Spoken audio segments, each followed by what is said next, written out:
पाकिस्तान की मशहूर टिकटॉकर हरीम शाह हमारे साथ स्पेन से मौजूद हैं। हरीम शाह, अस्सलाम वालेकुम। जी वालेकुम अस्सलाम। कैसे हैं आप? ठीक है, खैरियत से? हरीम शाह, आपने एक वीडियो ज़ाहिर मैसेज भी जारी किया कि आपके हस्बैंड को उठा लिया गया है और नामालूम लोगों ने उठाया है। जी बिल्कुल, आज 8वां दिन है। 8 दिन हो गए इस चीज को, मतलब इस वाकये को, इस वाकये को 8 डेज ऑलमोस्ट, आज 8वां दिन है। 8 दिन हो गए हैं, तो 8 दिन पहले आप बिल्कुल इसके ऊपर खामोश रही और 8 दिन के बाद आपने सोशल मीडिया पर आकर बातचीत की। नहीं, जिस दिन ये वकूआ हुआ था, जिस शाम, मतलब जिस इवनिंग में वो घर से उठाए गए थे, तो सबसे पहले तो हमारा काम बनता था हम लीगल तरीके से उस चीज को प्रोसीड करें। मैं उस वक्त लंदन में थी, और जैसे मुझे उनकी मदर की कॉल आई, और वो सारी सीसीटीवी, मतलब जो जिन गाड़ियों में इनको लेके गए, वो फुटेज मसूल हुई, और वो परेशान हुई। तो उसी वक्त मैंने वहां पे जो मुतलका थाना था उनको आगाह किया। फिर बिलाल के भाई गए उसी थाने में, उसी इवनिंग में एप्लीकेशन लेके गए कि इस तरह गाड़ियां आई हैं, और इस तरह दो ब्लैक यूनिफॉर्म में थे और बाकी लोग सिविल में थे, और यहाँ से जो है, तो मेरा भाई शाम को खाना खा के निकले तो यहाँ से उठा के लेके चले गए हैं। तो पहले लीगल तरीके से इन चीजों को प्रोसीड किए हमने, फिर फौरन अपने एडवोकेट से राब्ता किया। फिर जो है, तो आगे से दूसरे दिन हमने हाई कोर्ट में पिटीशन डाली, और फिर मैंने यहाँ से खुद जो मेरी और एसएचओ की बात है, मेरी और एसएचओ की बात जितनी भी है कंटिन्यूली होती रही है, और हर दिन होती रही है, और वो सारी रिकॉर्ड का हिस्सा है। वो मुझे तसल्ली देते थे, तसलियां देते रहे कि मैंने टीम को भिजवा दी है वहां पे। पहले तो कहते थे कि वहां पे कोई जो है तो सीसीटीवी नहीं है, क्योंकि मैं डिफेंस में रहती हूँ, डीएचए में रहती हूँ, वहां से नहीं उठाया गया, क्योंकि वहां पे इर्द गिर्द सीसीटीवी फुटेज हर जगह से वसूल हो जाती है। उनको पूरी प्लानिंग के साथ इन्होंने उसको उठाया है। तो देखिए, मैंने कहा कि ये आपका काम है, अब मैं लंदन से आके तो सीसीटीवी नहीं निकाल एक तो सकती। देखे ना, एसएचओ साहब का काम था कि वो आपको इंसाफ देते और कानूनी तरीके से मामलात को आगे लेकर जाते, लेकिन वो 7 दिन आपको सिर्फ तसल्लियां देते रहे। मुझे उन्होंने तसल्लियां दी, उन्होंने मुझे कहा कि मेरी टीम जो है मैंने तैयार कर दी है, वो चले गए वहां पे जो है तो वो सीसीटीवी निकालेंगे। शुक्र अल्हम्दुलिल्लाह, कहते हैं कि चोर चोरी करते हैं सुराग छोड़ जाते हैं। वहां पे पूरे गली मोहल्ले के लोग बिलाल को जानते थे, और उन्होंने जब आके इसको गैर कानूनी तरीके से अगवा करके गाड़ी में डाले, तो उसी वक्त लोगों ने शोर शराबा जो है मचाया है, क्योंकि बिलाल की इतनी पीआर है, लोग जानते हैं। और मतलब फिर लोगों ने जो है तो क्यों उठाए, लोगों ने वहां पे बातें करना, और फिर एक दो लड़कों ने अपने मोबाइल से वीडियोज भी बनाई। और एक बाबर नामी लड़के जिन जिन गाड़ियों में लेके गए, उसने अपने कैमरे से उसी वक्त फोटो जो है तो वीडियो भी बनाई है कि इतनी गाड़ियां ये हैं, सारा कुछ, और उस मोहल्ले के सारे लोग गवाह हैं। तो हरीमशा ये पुलिस एसएचओ का काम था। कितनी गाड़ियां थी, कितनी गाड़ियां थी, और ये कोई वीको डाला था या जो शख्सियत थी कौन थी? ये जो थे दो यूनिफॉर्म में, ब्लैक यूनिफॉर्म में आए थे। आई डोंट नो क्यों, शायद प्रेशर डालने के लिए आए होंगे कि यूनिफॉर्म में देख के ये आगे से वो ना करे। और 4 या 5 लोग सिविल में थे, सिविल कपड़ों में थे। और एक उसकी गाड़ी, बिलाल को गाड़ी समेत अगवा की है। बिलाल की जो गाड़ी थी वो ऑडी थी, उसको ऑडी समेत उसकी गाड़ी के समेत अगवा करके लेके गए। उनकी जो गाड़ियां, उनके गाड़ियों के नंबर तक जो आए हैं, वो अदालत में हमने दे दिए, किस नंबर की गाड़ियां जो है तो उसको लेके गए, जो एनी शाहिद ने बताया, जो वीडियो के अंदर आए। पूरी वीडियो मौजूद है जिन गाड़ियों में उसको लेके गए। तो वो किसी थाने में किसी जगह पर मौजूद नहीं है, 7 दिनों से आपका कोई कांटेक्ट नहीं हुआ?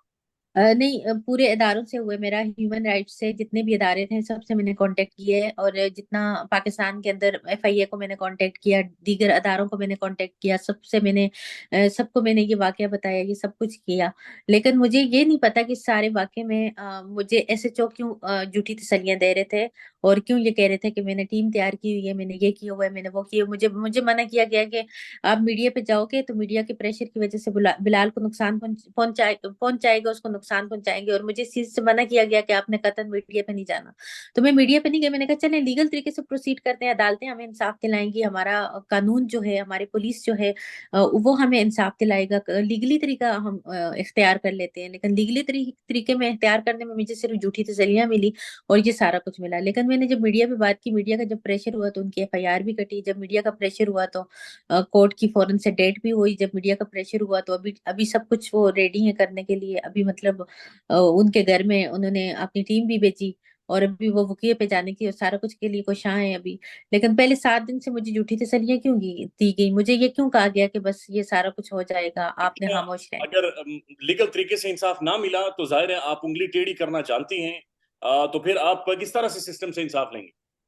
मैं तो ये कहती हूँ कि पाकिस्तान हमारा कैसा मुल्क है। हम इस मुल्क में रहते हैं जहाँ पे गैर कानूनी तरीके से लोगों के बच्चों को उठाया जाता है। यहाँ पे किसी भी ईमा पे या किसी की भी उसको बात को मद्देनजर रख करके या किसी भी ग्रजेस पे किसी को हरासा करने के लिए किसी के बच्चों को ऐसे उठा के वो कर दिया जाए। ये कौन सा मुल्क है? ये कौन सा कानून है? हम किस मुल्क में रह रहे हैं? हम कौन से कानून के पास जाए? मैं तो कानून के पास गई थी इंसाफ लेने के लिए। और लेकिन आज 7-8 दिन हो गए, 8 दिन से जो है तो उसको गैर कानूनी तरीके से कहीं पे रखा हुआ है जिसका कोई पता नहीं चल रहा। नहीं, इसमें बराए मेहरबानी थोड़ा सा मसला ये है कि जाहिर है गैर कानूनी तरीके से उठाना तो दुनिया के किसी भी मुआशरे में बनता ही नहीं है, लेकिन जिस आपको पता है सबसे पहले मैंने ये पता करने की कोशिश की कि आया कोई एफआईआर होगी या कुछ होगा या किसी केस में उठाया होगा। तो आपको पता है उस पे किसी भी किस्म की किसी भी इदारे पे कोई भी एफआईआर नहीं थी, ना उसका प्रीवियस रिकॉर्ड निकलवाने के लिए मैंने वो किया, उसका ना कोई प्रीवियस रिकॉर्ड, ना कोई मौजूदा रिकॉर्ड, ना कोई साबका रिकॉर्ड। ऐसा कोई भी नहीं है कि उस पे कोई, इवन कि उसका ऐसा रिकॉर्ड भी नहीं है कि उस पे कोई कंप्लेन हुई हो। एक बंदे का करेक्टर इतना साफ इतना शफाफ है कि उस पे किसी भी किस्म का कोई क्रिमिनल रिकॉर्ड नहीं है, किसी भी किस्म की कोई कंप्लेन नहीं है, किसी भी किस्म का कोई एफआईआर का कहीं भी अंदराज नहीं हुआ। वो आपको पता है किसी पे एफआईआर या किसी का क्रिमिनल रिकॉर्ड होता है तो आजकल सब कुछ ऑनलाइन है, लेकिन कुछ भी नहीं, उसका करेक्टर बिल्कुल साफ शफाफ था। और ऐसे बंदे को उन्होंने इस तरह उठा के दिन दहाड़े और इस तरह गली में से और इस तरह गाड़ियां उठा के लेके गई हैं और फिर लेके गायब कर दिया मतलब 8 क्या दिन था, से कोई मकसद पता नहीं। आपको आपको प्रेशराइज करना है? मुझे देखे मुझे जब भी मैं हक के लिए बोलती थी या मैं तो पहली बात यह कि मैं पाकिस्तानी बाशिंदा हूँ, मैं तो कोई दहशतगर्द या कोई कातिल नहीं हूँ, ना तो मैंने किसी का कत्ल किया हुआ है, ना मैंने कोई दहशतगर्दी की हुई है, ना मैंने ऐसा कुछ जुर्म किया हुआ है कि मैं डर जाऊंगी या मैं चुप जाऊंगी या मैं चुप होके बैठ जाऊंगी। और ऐसा कोई कानून भी नहीं है कि मेरी वजह से अगर उठाए तो मेरी वजह से उसको क्यों उठाए। उसका तो किसी पीटीआई से तो उसका दूर दूर तक कोई लेना देना नहीं है। अगर वो किसी पार्टी के साथ मुंसलिक है तो वो पीपल पार्टी है, लेकिन वो कभी भी वो पाकिस्तान से बाहर है। पाकिस्तान कभी कभी जाते हैं, पाकिस्तान से बाहर, पाकिस्तान जब जाता भी है तो किसी की किसी बात में कोई उसकी इंटरफेरेंस नहीं है, ना वो मीडिया पे कोई बयान देते हैं, ना किसी चीज पे तनकीद करते हैं, ना किसी चीज को वो करते हैं। तो आई डोंट नो ये क्यों उन्होंने किया ऐसा। हरीम शाह, बस आखिरी एक दो सवालात आपसे करना चाहेंगे। आपने इससे पहले अपने सोशल मीडिया के ऊपर ये धमकियां दी या बार बार ये गुफ्तगू होती रही कि आपने गालिबन मरीम नवाज शरीफ साहबा की भी कोई वीडियो जारी करनी है, और एक वीडियो आपने जारी की और कहा कि ये कैप्टन सफदर साहब की दूसरी एहलियाएं या एहलियाएं, इस तरह की एक वीडियो आपके सामने आई थी। देखे इनके जो कारनामे, इनकी जो करतूत है, इनकी जो इज्जत है वो सब उसको पता है। ये कोई सफेद पोश लोग नहीं है जी जितने बदमाश बनते हैं और बदमाशी का मुजाहिरा करते हैं, और जितने ये अच्छे करेक्टर के लोग हैं वो सभी को पता है। और जिस तरह इन्होंने हमारे मुल्क के को अंदर जिस तरह इन्होंने क्या हमारे हो? कानून का मजाक उड़ा लिया, जिस तरह इन्होंने हमारे मुल्क को तबाह कर दिए, जिस तरह इन्होंने जुल्म और सितम किए, जबर किए, इनके लिए तो मैं हमेशा आवाज बुलंद करती रहूंगी, हमेशा मैं बोलती रहूंगी उसके लिए, चाहे सिस्टम के कुछ भी हो। अंदर लेकिन इस वक्त सिस्टम के अंदर जो चीजें हैं, क्या उनकी भी वीडियोस इस वक्त आपके पास मौजूद हैं? अगर आपको इंसाफ गालिबन नहीं मिलता तो आप क्या, जाहिर है आप यही काम कर सकती हैं, आपको मैं जिम्मेदारी। मैं इंसाफ लेने के लिए एक लीगल तरीका मैंने अपनाया है। और मैंने हर इदारे से, चाहे वो आईएसआई है, चाहे वो हमारे जितने भी इदारे हैं, उनका काम है हमें प्रोटेक्शन देना इस मुल्क में रहते हुए।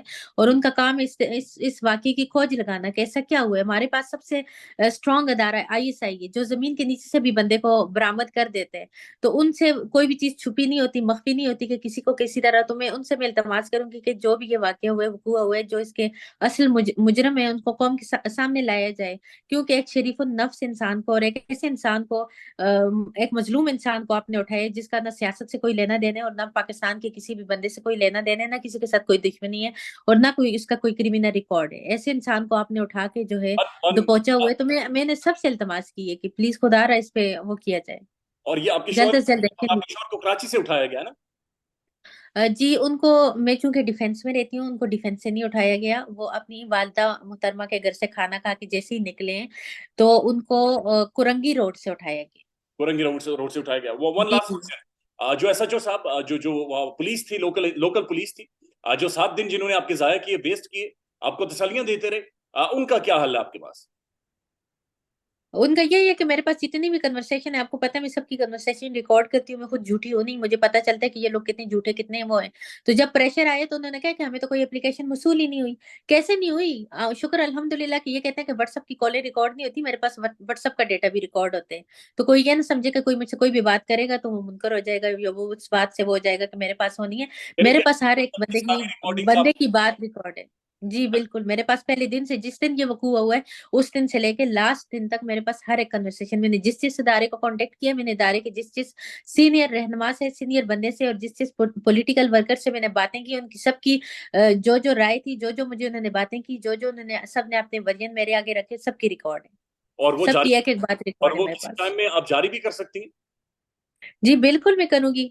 जिन्होंने मुझे कहा, मुझे बहुत सारे लोगों ने ये भी कहा कि मरियम नवाज ने उठवाए है। मुझे डिफरेंट लोगों ने, डिफरेंट तबकों के लोगों ने, डिफरेंट सीनियर रहनुमाओं ने, सीनियर लोगों ने मुझे अलग अलग बातें की हैं। और मैं अपने अदारे आईएसआई से स्पेशल रिक्वेस्ट करती हूँ कि खुदारा हम पाकिस्तानी बशिंदे हैं, आप बिलाल को ढूंढें और इस चीज पे एक्शन लें। मैं लोगों की जो भी मुख्तलिफ बातें हैं, ये जो भी है, उनको इस वक्त मैं वो नहीं कर रही, मैं लीगल तरीके से चीजों को प्रोसीड कर रही हूँ। और मैं आपके सामने एक इल्तमास कर रही हूँ, एक आजाना रिक्वेस्ट कर रही हूँ कि वो एक बेगुनाह बंदा है, उसका किसी से कोई लेना देना नहीं है, वो किसी भी एक्टिविटी में मुलव्वस नहीं है, उसको ढूंढा जाए जल्द से जल्द। हरीम शाह, बहुत शुक्रिया, thank you so much, thank you.